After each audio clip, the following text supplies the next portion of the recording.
Hello everyone welcome back to our channel learn with me. আজি আমি তোমালোকৰ লগত শেয়াৰ কৰিবলৈ লৈছো স্বাধীনতা দিৱসৰ বিষয়ে ৰচনা।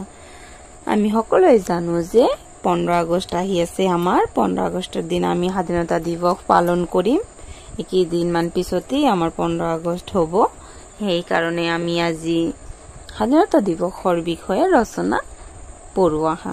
ঠিক আছে, আৰম্ভ কৰো। স্বাধীনতা দিৱস আৰম্ভণি 1947 চনৰ 15 আগষ্ট তাৰিখে ভাৰতৰ সোণালী ইতিহাসত উদীয়মান দিন। এইটো সেই দিন যেতিয়া ভাৰতে 200 বছৰৰ ব্ৰিটিছ শাসনৰ পৰা স্বাধীনতা লাভ কৰিছিল।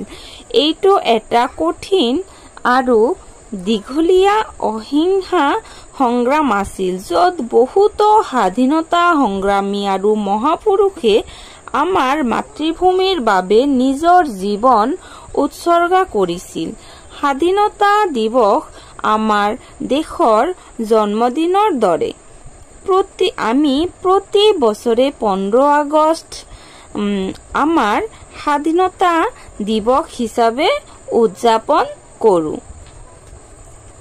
ইয়াক সমগ্ৰ দেশতে ৰাষ্ট্ৰীয় বন্ধ হিচাপে উদযাপন কৰা হয়। ইয়াক আমাৰ দেশৰ ইতিহাসত ৰঙা আখৰৰ দিন বুলি কোৱা হয়। স্বাধীনতা দিৱসৰ ইতিহাস। ব্ৰিটিছসকলে প্ৰায় 200 বছৰ ধৰি ভাৰতত শাসন কৰি আহিছে। ব্ৰিটিছ শাসনৰ অধীনত মানুহৰ জীৱন দুখজনক আছিল।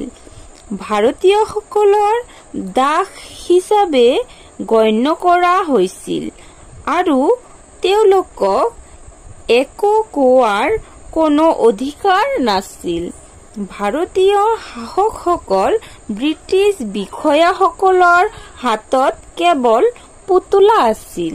ব্ৰিটিছ শিবিৰত ভাৰতীয় সৈন্যসকলক অমানৱীয় ব্যৱহাৰ কৰা হৈছিল আৰু কৃষকসকলে শস্য খেতি কৰিব নোৱাৰাৰ বাবে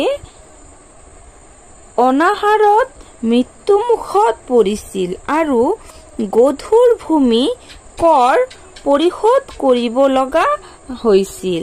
আমাৰ স্বাধীনতা সংগ্ৰামীসকলে ভাৰতৰ স্বাধীনতাৰ বাবে সংগ্ৰাম কৰিছিল।